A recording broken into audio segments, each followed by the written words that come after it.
climate action and inclusion. Accordingly, I will, with your kind support and guidance, pay close attention to the effective implementation of inherited mandates and the following priorities which I initiated in my vision statement and at the dialogue with member states prior to my election. Promotion of peace and security, particularly conflict prevention. I'll collaborate and coordinate with the Security Council, the Secretariat, to ensure that greater attention is paid to prevention rather than reaction to full-blown conflict. I will also advocate for effective early detection and warning systems, as well as mediation, negotiation, and peaceful settlement of ongoing conflicts. I will work to engender cooperation that address drivers of conflict such as poverty, exclusion, and illiteracy. Increase partnerships for the implementation of Sustainable Development Goals, particularly poverty eradication, zero hunger, and quality education. During this session, I urge all member states to share their experiences on poverty eradication, especially on how improved social protection systems can benefit vulnerable people who are most affected by poverty. I request you all to focus on how best to strengthen the UN system to ensure that the most vulnerable escape the debilitating web of poverty and hunger through sharing of knowledge on sustainable food production systems, resilient agricultural practices, availability of productive and affordable agricultural machinery, and expansion of entrepreneurial capacity. Number 3, quality education is important, and the fact that no nation can develop past its educational capacity, particularly that of its teachers, means we must work to ensure that member states can partner on teacher training, access to free and quality primary and secondary education, among others. In some communities, the need is construction of schools, while in many others, it is safety of students. We must devise means to attend to the educational needs of all. Number 4, climate change remains a key issue in development, and we must tackle its causes and the repercussions. The recent emergencies in the Bahamas, Mozambique, and the Sahel region, among others, remind us of the urgency of strengthening global action, and we must find a way to strengthen that action to tackle climate change. Number 5, accentuating inclusion, particularly starting from our organization, is important. We must continue to ensure that the rights and empowerment of youth, women, and the disabled around the world is prioritized.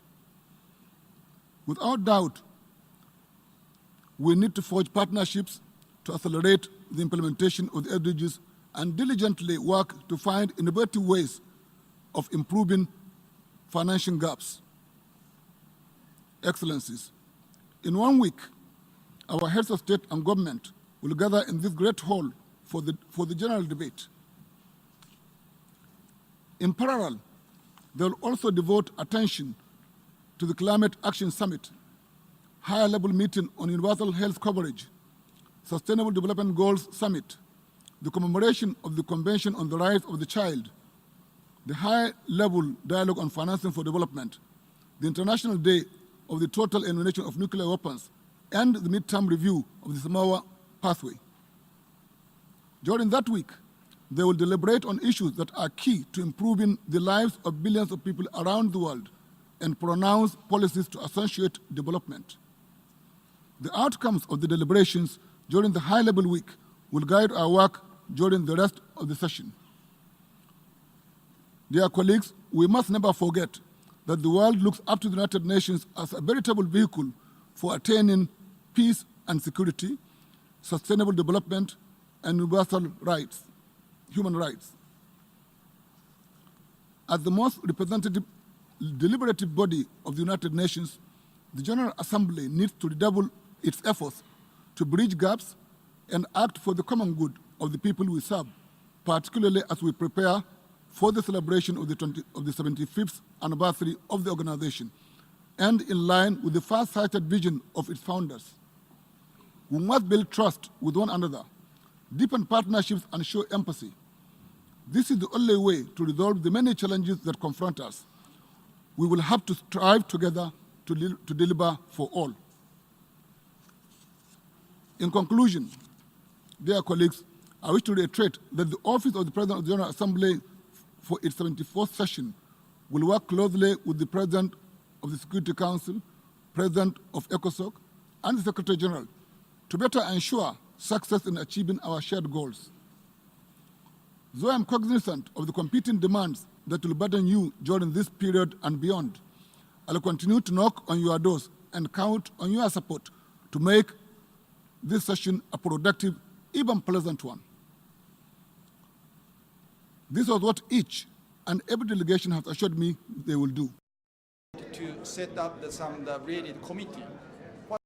It is so decided. Thank you.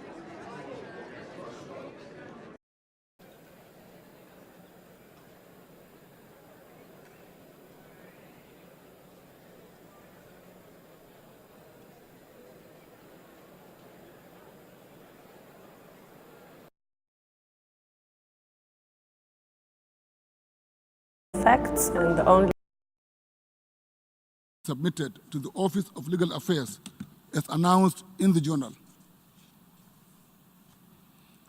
The Assembly will now turn its attention to document A/74/340 containing a letter dated 3 September 2019 from the Chair of the Committee on Conferences addressed to the President of the General Assembly.